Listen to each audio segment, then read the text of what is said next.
চাওক এতিয়া এইটোতো বিজেপিৰ মানে চৰকাৰ হ'লে এইটো দ্বিতীয়খন চৰকাৰ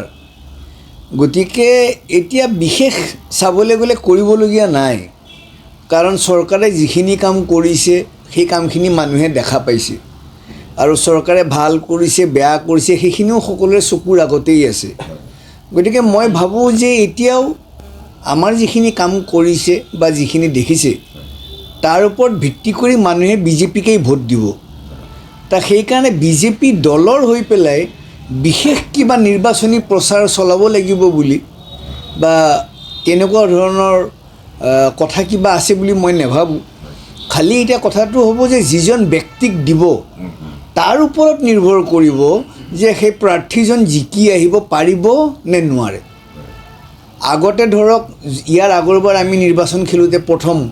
তেতিয়া বিজেপিক পৰিচয় কৰাই দিব লগা হৈছিল যে এইটো বিজেপি এওঁলোকৰ নীতি এইটো আদৰ্শ এতিয়া সৰ্বানন্দ সোণোৱাল ডাঙৰীয়া মুখ্যমন্ত্ৰী হ'ল এটা চৰকাৰ গ'ল ডক্টৰ হিমন্ত বিশ্ব শৰ্মা ডাঙৰীয়াৰ দ্বিতীয় চৰকাৰ এইখন গ'ল গতিকে মানুহে এতিয়া বিজেপিৰ বিষয়ে সবিশেষ জানে এতিয়া খালি মই ভাবোঁ প্ৰাৰ্থীৰ ওপৰতে নিৰ্ভৰ কৰিব এতিয়া হয় দলত বহুত মানুহ আহি আছে কিন্তু মই ভাবোঁ যে যিখিনি পুৰণি মানুহ আছে সেই মানুহখিনিক দলে কিন্তু টিকেট দিব লাগে তেওঁলোকক এটা সন্মান প্ৰদৰ্শন কৰিব লাগে আৰু মানুহ আহিব আৰু তেনেকৈ মুখ্যমন্ত্ৰী হিমন্ত বিশ্ব শৰ্মা ডাঙৰীয়াও আহিছে কিন্তু দলত গণতন্ত্ৰ আছে বাবেই তেওঁ আজি মুখ্যমন্ত্ৰী হ'ব পাৰিছে বা বিজেপি দলত এনেকুৱা কোনো মানে মতান্তৰ বা এনেকুৱা ধৰণৰ বিৰোধ নাই যোন আহিছে সকলোকে সামৰি লোৱাটোৱে আমাৰ কৰ্তব্য আৰু 2014 চনত আমি যেতিয়া নিৰ্বাচন খেলিছোঁ ইয়াতে লোকসভা আমি 7খন আসনত জিকিছোঁ তেতিয়া কিন্তু ডক্টৰ হিমন্ত বিশ্ব শৰ্মা ডাঙৰীয়া নাছিল আৰু আপুনি যদি চাবলৈ যায় বিজেপিৰ পৰা কোনো আমাৰ দলীয় কৰ্মী বা নেতা আন দলত কিন্তু যোৱা নাই কংগ্ৰেছৰ চৰকাৰ আছে AGPৰ চৰকাৰ আছে তেনেকুৱা ধৰণৰ চৰকাৰ আছে কিন্তু কোনো আমাৰ বিজেপিৰ পৰা সেই সময়ত আমাৰ চৰকাৰো নাই কিন্তু কোনো মানুহ কিন্তু এই ধৰণৰ আন দলত যোৱা নাই কিন্তু আমাৰ ধৰক কপাল ভাল বা আমাৰ সৌভাগ্য যে আমি 14ত কেন্দ্ৰত চৰকাৰ গঠন কৰাৰ পাছতেই বহুত মানুহ বহুত ভাল কৰ্মী ভাল নেতা বিজেপিত আহিলে আৰু আজি আহি তেওঁলোকেই ধৰক বিভিন্ন দায়িত্বত আছে যিবোৰ আমাৰ দলৰ একালৰ মানে যিবিলাক আমাৰ কৰ্মী আছিল তেওঁলোকেই আজি একো পোৱা নাই হয়তো কিন্তু নতুনবিলাকক কিন্তু সেই ধৰণে দিয়া হৈছে এতিয়া আমি শুনিছোঁ যে বা পঢ়িছোঁ যে ভূপেন বৰা ডাঙৰীয়াও আহিব বিজেপি তেনেকুৱা কেইবাজনো পুৰণা সভাপতি আছে ডক্টৰ মানে চন্দ্ৰমোহন পাটোৱাৰী ডাঙৰীয়া আছে তেওঁ AGPৰ সভাপতি আছিল এতিয়া ভূপেন বৰা ডাঙৰীয়া আহিব বা ইয়াত ভুৱনেশ্বৰ কলিতা ডাঙৰীয়াও আছে আৰু বিজেপিৰ পুৰণা কৰ্মীৰ কিবা হওক বা নহওক আমি কিন্তু তেখেতসকলক কিন্তু সন্মান সহকাৰে তেখেতসকলক আমি স্থান দিছোঁ ভুৱনেশ্বৰ কলিতা ডাঙৰীয়া আজি ৰাজ্যসভাৰ সদস্য হৈ আছে চন্দ্ৰমোহন পাটোৱাৰী ডাঙৰীয়া মন্ত্ৰী হৈ আছে ডক্টৰ হিমন্ত বিশ্ব শৰ্মা ডাঙৰীয়াই হওক বা জয়ন্ত মল্লই হওক পীযুষ হাজৰিকাই হওক সকলোৱে কিন্তু এতিয়া আমাৰ অসম চৰকাৰখন গঠন কৰি পেলাই কাম কৰি আছে দলৰ কাম কৰি আছে আৰু বিজেপিৰেই আচলতে কাম হৈ আছে নাই সিদ্ধাৰ্থ ভট্টাচাৰ্যী ডাঙৰীয়া তেওঁ দুবাৰ ইতিমধ্যে MLA হৈছে মই এইটো কথা নকওঁ যে তেওঁ হ'ব নেলাগে এতিয়া ধৰক আমাৰ ৰমেন ডেকা ডাঙৰীয়াও হৈছে কেইবাবাৰো সংসদ হৈছে ৰাজেন গোহাঁই ডাঙৰীয়াও কেইবাবাৰো হৈছে মন্ত্ৰী হৈছে বা তেওঁলোকে পাব নালাগে মই তেনেকুৱা কথা নকওঁ কিন্তু মই ভাবোঁ যে মোকো দলে এটা স্থান দিব লাগে কাৰণ 2014ত মোদী ডাঙৰীয়াৰ যিখন প্ৰথম মিটিং হৈছিল ইয়াত নিৰ্বাচনী মিটিং সেইখন ময়ে পৰিচালনা কৰিছিলোঁ আৰু ময়ে তেতিয়া জেনেৰেল ছেক্ৰেটাৰী আছিলোঁ আৰু সেই মিটিঙৰ পিছতেই অসমত বিজেপিৰ ঢৌ আৰম্ভ হৈছে সেইখন প্ৰথম মিটিং মোদী ডাঙৰীয়াৰ 8 ফেব্ৰুৱাৰী 2014 দলৰ নেতৃত্বক এতিয়া দিলীপ শইকীয়া ডাঙৰীয়া পুৰণা দলৰ মানে তেওঁ কৰ্মী তেওঁ বহুত আগৰ পৰা কষ্ট কৰি আছে আৰু তেওঁ দলৰ পৰা স্বীকৃতি পাইছে তেওঁ সাংসদ হ'ল দলৰ আজি সভাপতি হ'ল আৰু মই যেতিয়া ভাৰপ্ৰাপ্ত সভাপতি আছিলোঁ তেওঁ তেতিয়া সম্পাদক হৈ আছিলে ভাল ল'ৰা খুব মই তেওঁক অনুৰোধ কৰিম বা আবেদন জনাম যে এইবাৰ দলে মোক টিকেটটো দিব লাগে সেই ধৰণে মই মুখ্যমন্ত্ৰী ডাঙৰীয়াকো অনুৰোধ কৰিম যে আপুনি যিহেতু এতিয়া এনেকুৱা এটা ষ্টেজ পাইছে যে য'ত আপুনি দিব পাৰে কাৰণ আপুনি বহুতৰ নাম ইতিমধ্যে ঘোষণা কৰিছে গতিকে মোকো এবাৰ দলক টিকেটটো দিয়ক আৰু মোকো এটা সেৱা কৰাৰ সুযোগ দিয়ক আৰু আমি কিন্তু ক'তো যোৱা নাই আমি কিন্তু বিজেপিত আছোঁ বিজেপিত থাকিম আৰু আমাক কিন্তু টিকেট দিয়ক কাৰণ এনেকুৱা ধৰণৰ হাৰ্ডক'ৰ মানুহ মোৰ নিচিনা আৰু বহুত আছে দলত যিবিলাকে পাব লাগিছিল এতিয়ালৈকে পোৱা নাই স্বীকৃতি গতিকে মই ভাবোঁ যে ময়ো স্বীকৃতি পাব লাগে আৰু দ্বিতীয় কথা আজি ৰমেন দাই যদি বিচাৰে যে ছোৱালীজনীয়ে টিকেট পাব লাগে কাৰণ ৰমেন দাৰ কণ্ট্ৰিবিউশ্যন আছে তেনেকৈ বিজয়া বাইদেৱে যদি ভাবে যে বিজয়া বাইদেউৰ ছোৱালীয়ে পাব লাগে তেওঁৰ কণ্ট্ৰিবিউশ্যন আছে গতিকে মোৰো কণ্ট্ৰিবিউশ্যন আছে কিন্তু ময়ে পোৱা নাই আজিলৈকে গতিকে মই ভাবোঁ মুখ্যমন্ত্ৰী ডাঙৰীয়ালৈ মোৰ এইটো অনুৰোধ যে মোক টিকেটটো দিব লাগে আৰু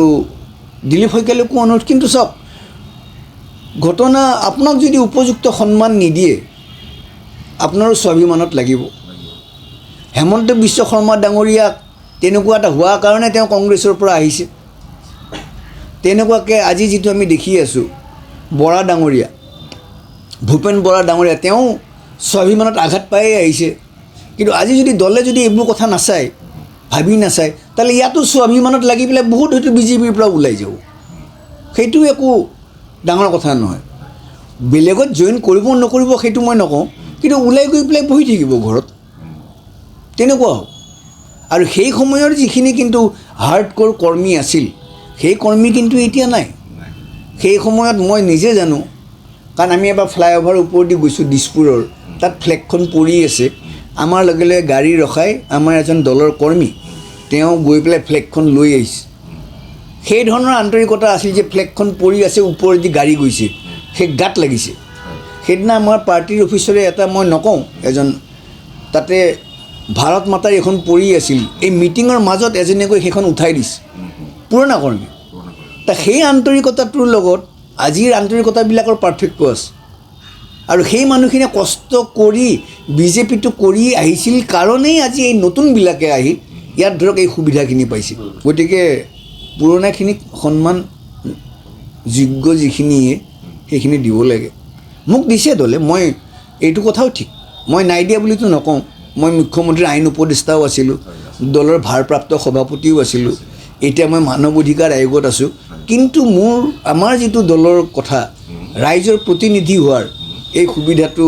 মই বিচাৰোঁ আৰু মই কাৰণ ইয়াৰ পিছত ধৰক আৰু কাম কৰাৰ ইমান নাথাকিব শক্তি নাথাকিব কিন্তু মোক সুবিধা দিলে মই কাম কৰি দেখুৱাম সেইটো মোৰ নিজৰ ওপৰত বিশ্বাস আছে গতিকে এতিয়া মোক যদি দলে টিকেট নিদিয়ে মোৰ ক'বলগীয়া তেনেকুৱা একো কথা নাই মই দলক ভাল পাওঁতো সদায় সেইটো থাকিবই কিন্তু তথাপি মই এইবাৰ খেলিম মই খেলাৰ ইয়াত আছোঁ আৰু মই ভাবোঁ দলে মোক টিকেট প্ৰদান কৰিব এইটোতো মোৰ ঘৰৰ সমষ্টি মোৰ গোটেই জীৱনটো জন্মৰে পৰা এই সমষ্টিৰ ভিতৰতে শিলপুখুৰীত মোৰ জন্ম শিলপুখুৰীতেই থাকোঁ পঢ়িছোঁ cotton collegiate school new Guwahati সমষ্টি কটন কলেজ নিউ গুৱাহাটী সমষ্টি তাহানি দেউতা কাম কৰি থাকোঁতে আমি নুনমাটিত আছোঁ সেইটোও নিউ গুৱাহাটী সমষ্টি সকলোখিনি নিউ গুৱাহাটী আৰু বিভিন্ন সময়ত ডেকা কালত ইয়াতে ইফালে সিফালে ঘূৰি ফুৰা গতিকে নিজৰাপাৰ স্কুলত পঢ়িছোঁ মই সেইটোও নিউ গুৱাহাটী সমষ্টি গতিকে ভালে বেয়াই বহুত মানুহ মোৰ ইয়াত আছে আৰু এতিয়া ধৰক জুবিন গাৰ্গৰ কাৰণে মই ন্যায় বিচাৰি আছোঁ কিন্তু এইটো কথা ঠিক এই সমষ্টিতে সৰ্বাধিক জুবিন গাৰ্গৰ অনুৰাগী আছে প্ৰায় ৭,০০০ হাৰ্ডক'ৰ অনুৰাগী আছে তেওঁলোকে বিভিন্ন সময়ত মেছেজ দিয়ে থাকে যে দাদা বৰ ভাল কৰিছে এইটো কৰক সেইটো কৰক সেইকাৰণে মই ইয়াত যিদিনা এমাহ হৈছে শিলপুখুৰীত মই ব্যক্তিগতভাৱে জুবিন গাৰ্গৰ মাহেকীয়া পাতিছোঁ তাত গোটেই বিভিন্ন ঠাইৰ পৰা ল'ৰা ছোৱালী আহি পেলাই ইয়াতে তেওঁলোকে চাকি জ্বলাইছে ধূপ দিছে গতিকে এই জুবিন গাৰ্গৰ যিখিনি অনুৰাগী আছে সেইখিনিও বিচাৰে যে মই যদি নিৰ্বাচন খেলোঁ বা তেনেকৈ যদি দলে যদি টিকেট দিয়ে বা তেওঁলোকেও বিচাৰে যে মই মানে প্ৰতিনিধিত্ব যাতে কৰিব পাৰোঁ, তেখেতসকলেও সেইটো আশা কৰে। জুবিন গাৰ্গ চাওক, তেওঁৰ মৃত্যুলৈ বিতৰ্ক থাকিলেও কিবা থাকিলেও, কিন্তু জুবিন গাৰ্গক না জানো কোনোবাই কৰিব পাৰিব, সেইটোতো নোৱাৰে। ইমান অনুৰাগী আছে আৰু অসমৰ বিভিন্ন ধৰক ইয়াত চিত্ৰ মানে অংকন কৰা হৈছে, ইয়াত জুবিন গাৰ্গৰ নাম বা জুবিন গাৰ্গৰ ফটো মই অংকন কৰাটো অন্তৰৰ পৰা বিচাৰোঁ। এই ফ্লাইঅভাৰখনৰ খুটাত মই কৈছোঁৱেই যে জুবিন গাৰ্গৰ এয়া অংকন কৰিলে, আৰু এইটো যিহেতু একদম নতুন হৈছে মাত্ৰ ঘটনাটো, আজিও মানুহবিলাকৰ অন্তৰত জুবিন গাৰ্গৰ এইটো আছেই, দুখটো আছেই। এইটো অংকন কৰিলে তেওঁৰ প্ৰতিও এটা শ্ৰদ্ধা জনোৱা হ'লহেঁতেন আৰু মানুহখিনিয়েও ভাল পালে হয়। আৰু মইতো বিশেষভাৱেতো খুবেই মানে এয়া হ'লোঁ হয়, আনন্দিত হ'লোঁ হয়। কিন্তু মই দৰখাস্ত দিছোঁ তেখেতক, আপোনাৰ চিফ ইঞ্জিনিয়াৰ, যে অন্তত এয়া কৰিব লাগে বুলি আমি দুটা NGOৰ ফালৰ পৰা দিছোঁ। তেওঁলোকে এতিয়াও সিদ্ধান্ত লোৱা নাই, কিন্তু খুঁটাবিলাকততো অংকন কৰা হৈছেই, কি কৰিব মই নাজানো আৰু।